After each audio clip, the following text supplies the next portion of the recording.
Happy Mother's Day to all our mothers out there and our mothers right here, Mrs. Aiken, Mrs. Sorai, and Mrs. Agar. Thank you. Very good to have you here. So today on Pershing's Corner, we are going to be talking about motherhood. Yes, motherhood. What does it take to be a mother? What are the experiences? What are the challenges? What does it entail to be a mother? We're going to be hearing from all the mothers in the house. Mothers, are you ready? My first question is to Mrs. Agar. How has being a mother affected your career, and what have you learned from it? How many minutes do we have? You have as long as you have like 2 minutes. Okay, thank you.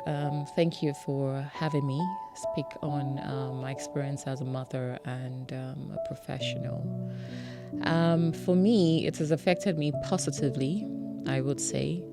But of course, there were challenges that I had to face before I was able to embrace both roles as a mother.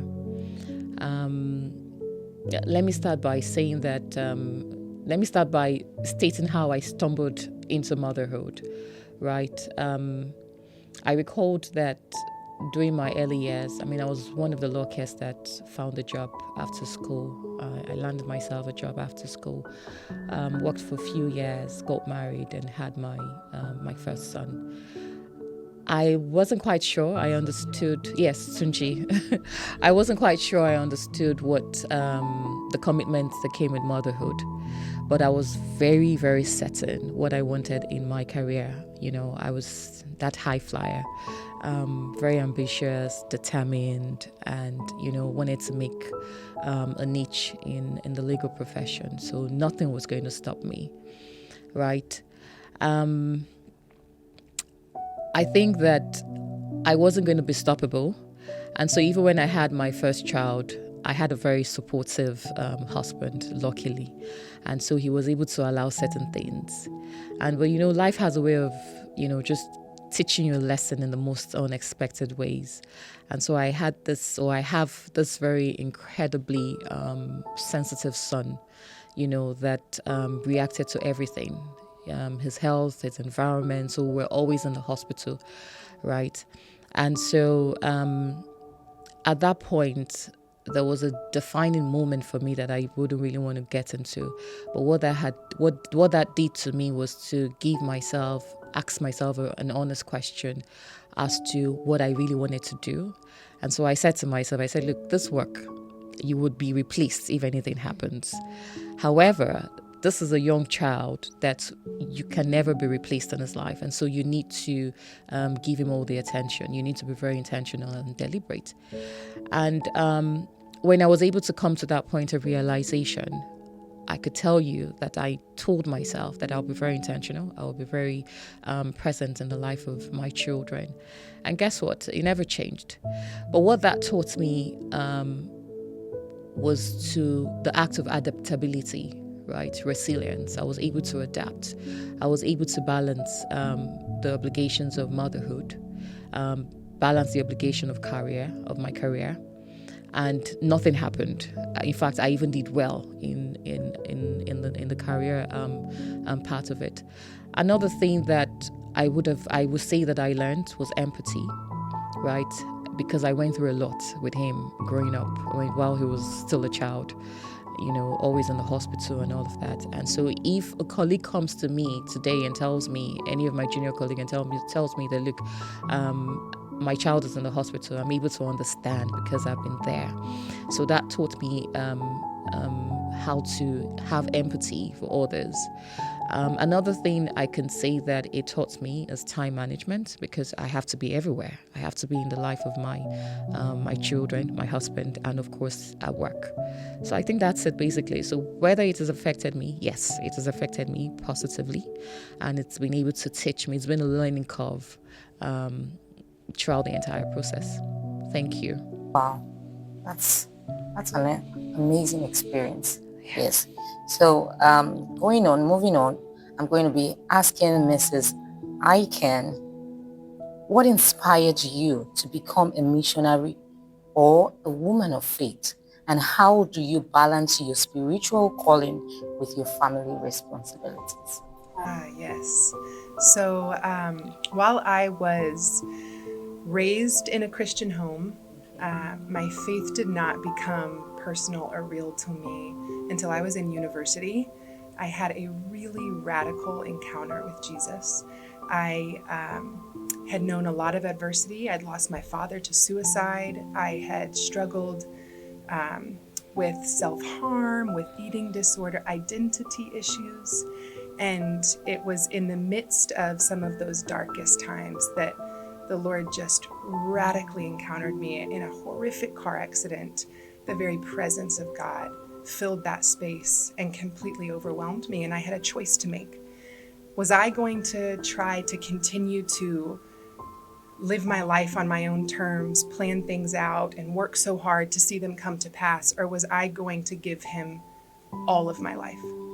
Every single part of me. And at that point, I tried my own way for a while, and I was hanging upside down in a Jeep on the side of the interstate. You know, it was a surrender that wasn't just, oh, make me a better Christian.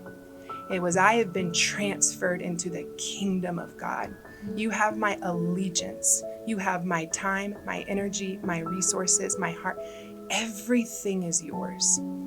And I was filled with the Holy Spirit. And so that boldness kept fueling me forward through my life. And so when I married, that became integral to our marriage. This isn't just that, oh, thank goodness I can check the box, I found a husband. This was, okay, I am to be your Ezer, your helpmate. You are to be the head. We are to be on mission for the Lord in a lost world. And so what does that look like?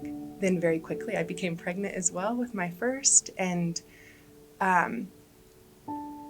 as overwhelming as that transition can be from, singleness or marriage to children, I believe when our heart is set on the things of God, when we're kingdom minded, we have those revelations, those realizations of, this isn't just check the box, finally I'm a mommy. This is, okay, now we're a multi-generational team on mission together.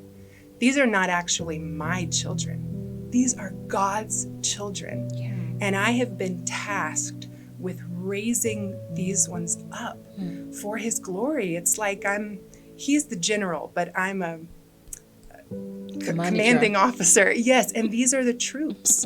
And so in everything we do as a family, there became this great mandate of being on mission together. Not, for a while we had a stretch where I would go minister here, minister there, minister there. And I remember one day, my oldest daughter, who was probably 3 or 4 at the time, she said, no, mommy, please don't go, because I had to fly somewhere else again. I said, no, it's okay, baby. I'm going to tell people about Jesus. And she was like, Jesus takes my mommy. I was like, oh, no. We've got to pray. We've got to figure out, how does this integrate together, that our children know they are equally valued in the eyes of God. They have a purpose on their life. There are things the Lord speaks to children. He gives them dreams.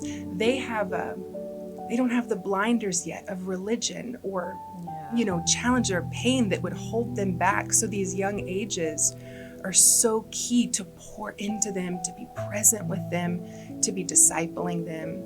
And so as a missionary and in ministry, I very quickly had the revelation of these are all mission fields. These are equal calls to ministry. Yes, to go reach the least and the lost. But if I'm doing that and forsaking the call to steward the lives that God has given me, then I've failed.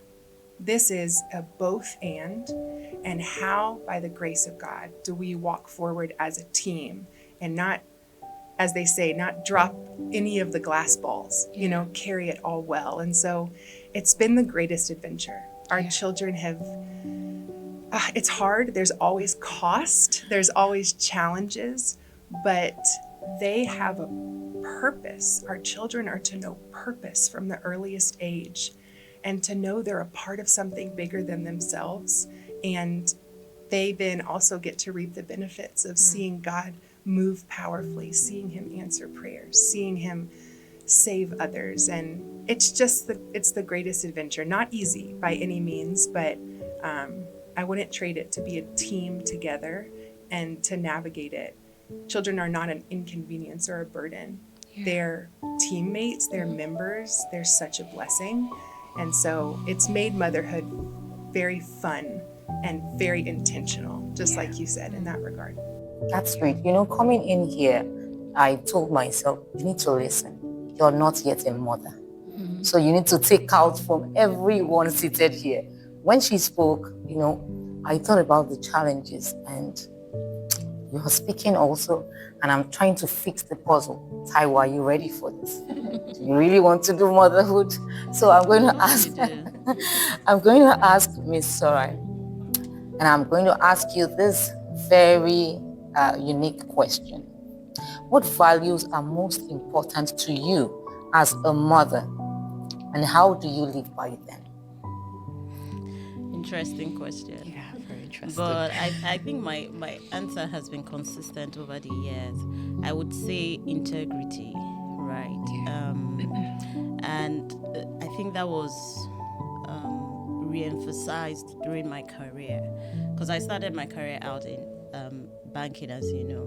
I was in treasury, and if you're trained as a trader, trading stocks, bonds, and things like that, the first thing they tell you as a trader is your word is your bond.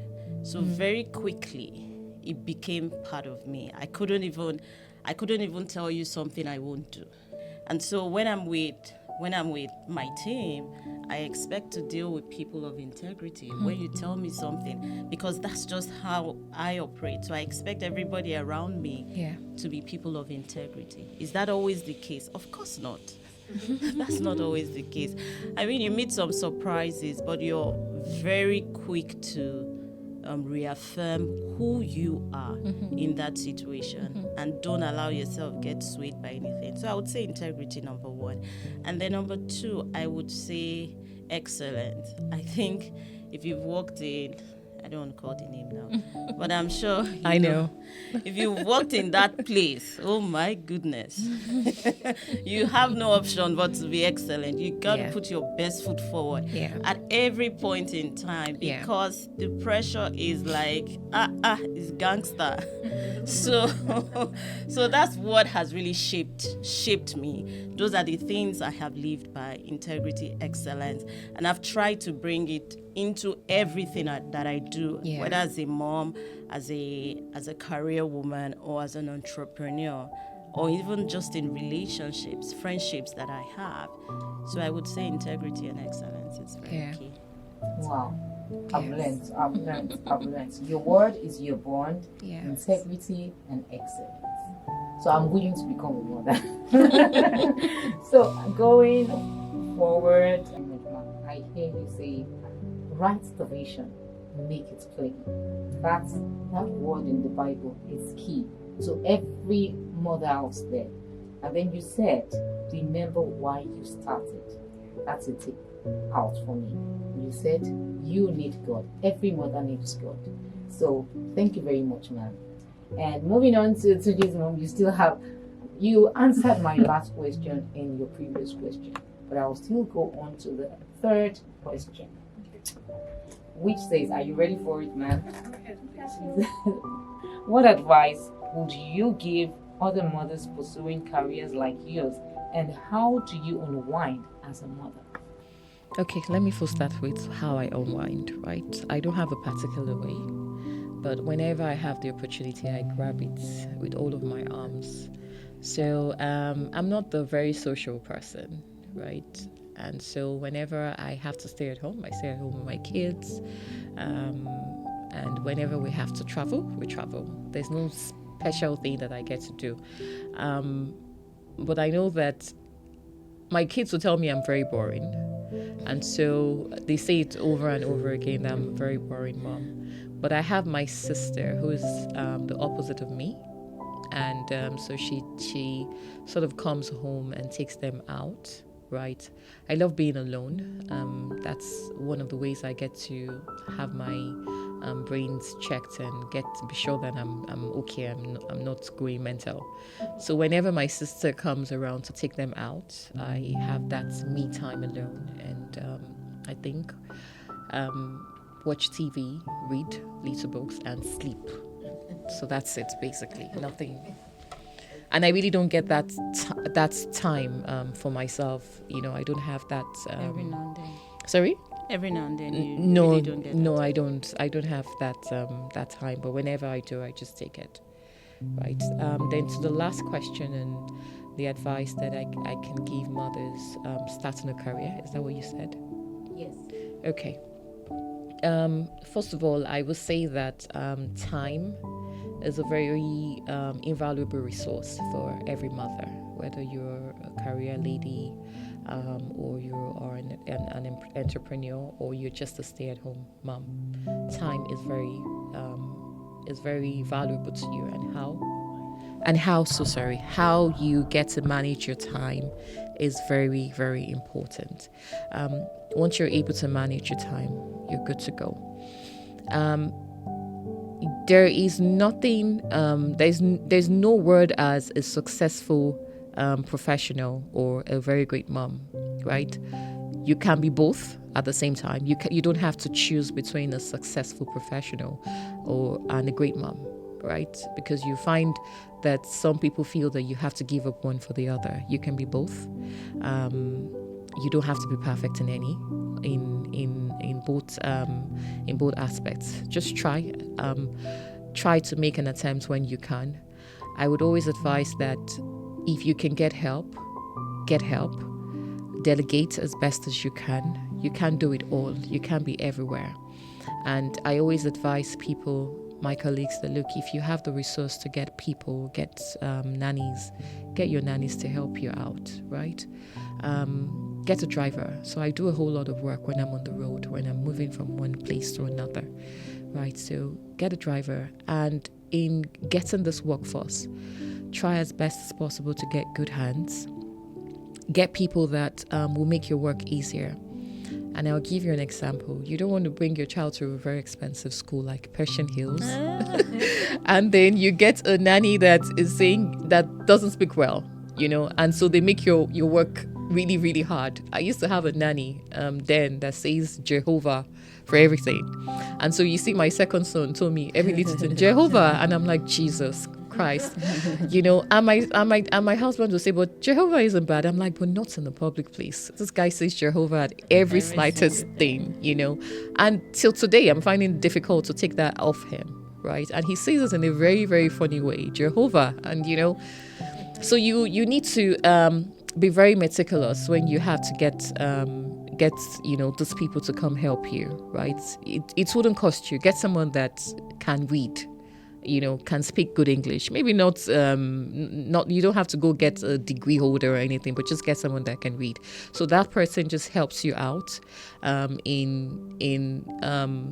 It just takes a whole lot of process out from you, right? It doesn't stress you out. It doesn't take your work down, right? I have a driver that is a nurse for some reason. But I know that he's very good at time management. And so when I tell him I have to be somewhere the following day, you see that he keeps reminding me of that particular thing I have to do. And so I said to myself, rather than get a PA, why don't I just have this guy? And that's what we can do, So he's like a PA. So he has some schedule where he puts down everything that I get to do, and he reminds me. Since I gave birth to my third baby, I've been having this I don't know what they call it, but I forget easily, right? I don't get to remember anything. And so you see that he's helped me a great deal in reminding me about where I have to be, what I have to do, and it's really helped. So I would always advise that, look, you can't, no matter how much you want to be intentional, you cannot be everywhere. You cannot be in two places at the same time. So whatever you think you can delegate. Don't be ashamed to delegate. It doesn't make you less of a mom to delegate. Take on a career. It's something that brings in fulfillment, right? So if you are thinking of taking on a career or thinking of starting a business and you have a family somewhere and you're like, oh, would they suffer? Just try it. I can assure you that you would know how to. God has put in us some inherent wisdom and way to navigate these things, and so when you find yourself in it, you would realize that you're able to navigate well, right? And I think that's it. Basically, that's the advice that I would give. Yeah. Just say a word to the Pershing Hills mother. I wish them all the best in all that they do. They're doing well. They should continue to be intentional. And I will borrow the words of my fellow mom here to say that in everything we do, let's be an example to our children. Never be guilty. There are times where you do not have to be there for them. Last week, my sons were saying to me, "Oh, Mom, we had a drama and you weren't available." Yes, I had that sense of guilt because my husband traveled, and something just said, you know what, just get off it. You're showing them that, look, so you need to show some form of hard work. And so my other son, I apologized, and he said, Mommy, I know you have to be at work. You're very hardworking, and that sort of gave me some comfort, right? So take off any form of guilt, take off any form of compromise, whenever that comes to you, right? And that's it, basically. Thank you. And I don't mind being here to hear from from the rest. Thank you. So, moving on, I'd like to ask you, ma'am, the same unwinding question goes to you. How do you unwind? And then, what challenges do you face as a missionary woman of faith? And how do you overcome them? So I'll speak first to unwinding. I'm also actually at the core quite an introvert like you. I enjoy quiet. I enjoy being to myself at times. Becoming a mother, before I was a mother, before I was married, I would unwind in every way alone because I had that ability. Yeah. Once I married, once we began having children, so many children, 4 children, I had to depend on the grace of God to stretch me past that capacity, to give me more capacity, and find ways to unwind when I couldn't just be alone, because it's not as frequent that we have that ability. I will say having a supportive family, having others that can spend time with the children, that can engage. My husband is amazing. He is one of 6 children, so the chaos to him is like easy. And so he's very involved with the children, which is such a grace. And having that help, having that support gives me margin to unwind. I also like to sleep, but being outdoors, being in nature, getting sunlight is something that I very much enjoy. Listening to music, just creating an atmosphere of worship. It's almost hard for me to think of ways to unwind because, like we said, motherhood is a full-time task. Yeah. So even when my children are there, we have game nights. We play games together. We'll watch like a little fun show series together that goes week to week, and we all get excited for watching it that Thursday. Episode, yeah, the next episode, what's going to happen.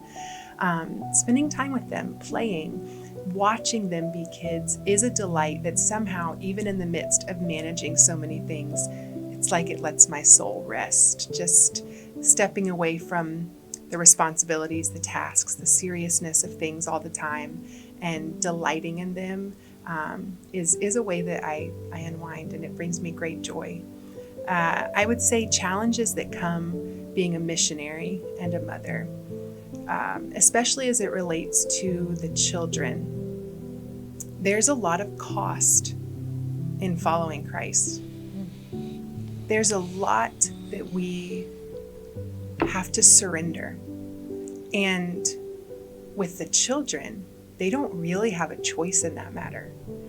If the Holy Spirit gives us instruction, like he did before we moved here to Nigeria, like he has in many seasons, I can almost lay out our family story season by season of what the Lord was telling us. we were to do in that season. But I'll use this season as an example.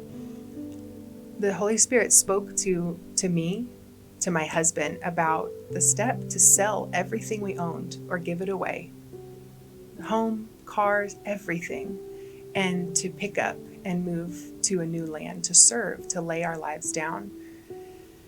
And our children, when we gave our yes to the Lord, because we are the coach and the assistant coach, the leader, the co-leaders of this team, our children don't always get a choice in that matter. And so I think being very, very sensitive to their emotions, their process, their desires, it takes a new level of intentionality when you yourself are also walking in the costs of following Christ, which is not always luxurious or easy or safe. There's so many things when we walk by faith that we step into that we literally actually don't know how any of it is going to go. But we know that if we're in the will of God, we're in the exact place we're supposed to be, and God will cover and provide and protect. So how we welcome our children into that journey is something that's delicate, because also all of our children have different personalities, different wirings. Some are like, sign me up for the rodeo, let's go for it. And one I have is very emotional, very deep thinker, carries things very heavily. So being able to be present with our children, intentional and really diligent and patient in helping them through the process of faith is another cost, because it is a cost to our time, if that makes sense, our energy. Absolutely. It takes your focus. And so I would say navigating life as in ministry and as a missionary in that capacity with children just comes with great cost. But we sometimes count the cost and talk ourselves out of things, and we forget the reward, the blessing that comes with obedience, the adventure, the joy. And so in those tense moments, I just remember none of this will be wasted in your hands, Lord. Again, they're your children, not my own. You're going to be the one leading them through this, and you're going to be the one gracing us to help our whole team move well. And so every season of cost only increases our dependence on God. And the higher your dependence on Him and the recognition of your insufficiency, if it was in your own power, the richer you are. It's the greatest form of wealth to know dependence on the Lord. And as you were mentioning, he sees it through. It's ultimately to testify to Him even when we're long gone. And so I think we leave a legacy for our children when we don't shield them from the hard things, but we walk with them through it. And they then are building the tenacity and the strength. They get to see the prayers answered. The literal prayers of our bank account is empty. What do we do? And then the next day God comes through. The joy you see on a child's face when they see a God they hear a lot about, but still are trying to piece together. When they see Him move in the natural, it's like, oh, we are rich. We are rich because our children are getting to walk with Him. And so high cost, high reward. So it's worth stepping past fear and walking in it. So good. She preached us a sermon. Yes. Sorry. Hallelujah. Oh my! Sorry. I wasn't expecting this, but I'm so good. chill. So good.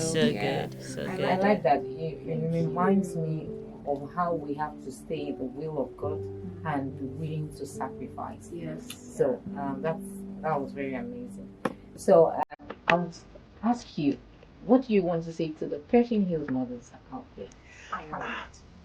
I would just encourage every mother, in your own strength, this is a hard road. By the grace of God, He will equip you with everything you need. Your responsibility is to prioritize His presence, to prioritize oneness with Him, so that you can live by the Spirit and stay in step with the Spirit. Galatians 5:25. so that you can be supplied when you feel weak, so that you can know comfort when you're in sorrow, so that you can have wisdom of what is best in motherhood. All of our lives are different. Your life is different. The trajectory is different. You need divine wisdom to know how to walk forward as a mother, the best mother for your children. And the sin can't block it. You have to flee, walk in righteousness, and he will make your path straight. As a woman, as a businesswoman, as a mother, whatever he calls you into, if your priority is him, he'll do amazing. Wow, thank you very much. How has transitioning from the corporate world into a full-time entrepreneur overseeing different portfolios affected you as a mother? Interesting question. Thank you for that question. I would answer that question not saying it's affected me. I would say it's inspired me to be a better version of myself. It is important to identify what season you're in. And it's not just about what season you're in. It's also about what season is God in as regards your life. What you don't want to do is to be in a place where God has long left and is waiting for you in the new location. I thank God for mercy, because a lot of us miss out on some things, not because God is not speaking, because he's always speaking, right? But we're just not listening. And even the busyness and just the chaos with life and all of that doesn't also help. So you must be intentional to get to that place where you're asking yourself, what season am I in? Am I in purpose? And if I'm in purpose, what does purpose look like? And for me, purpose at this point, or at the point where I made the transition, was more of impact. How am I impacting the next person to me? How am I impacting the next generation? I know you haven't asked me for my charge to parents, but I might as well just answer that question. So I don't wait for you to ask me. But my charge to everyone, my charge to mothers will be that we have to come into that place in God, where we find ourselves in God. And in finding yourself, you can then find what is that thing that he wants you to do in the season that you're in. That's where I'll drop the mic. Why are you looking so serious, Taiwo? As in, she's like... Because I think I remember you talking about a book, and I really want you to speak about that, really. Okay, I will just quickly highlight that. I think I said something earlier that, when you're in purpose, things begin to open up. You begin to see opportunities where you never really saw them.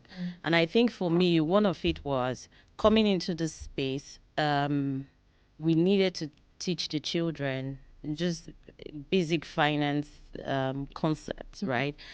And we had looked for a curriculum that really just covers things at that level. And most of the things we came across were either they took one topic and then made a story out of that topic. So for example, you can take like inflation, and then you tell the story of a girl that bought some things, they stick to that. And so for us, that wasn't enough.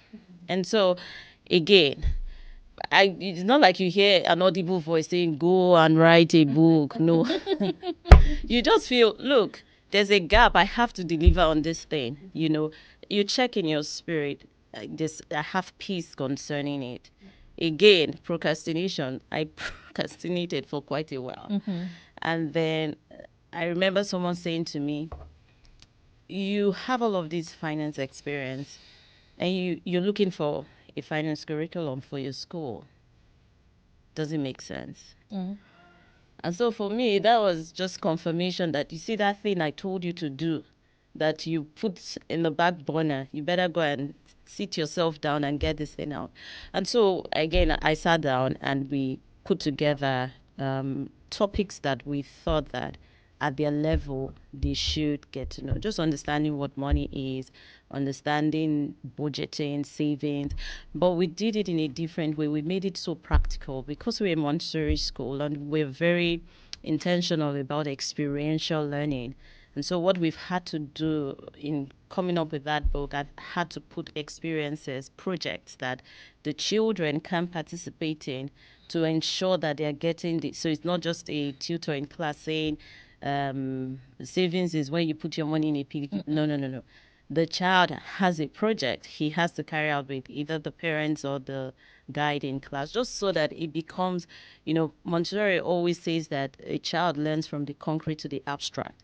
So we want to concretize things as much as possible for the child to ensure that that concept becomes part of the child. And so by the time they are going to higher school or wherever that is, they already know these things, and then you're just building on the foundation that has already been laid. And so, yes, we have a book, Cracking the Money Code. This is not a place to advertise the book.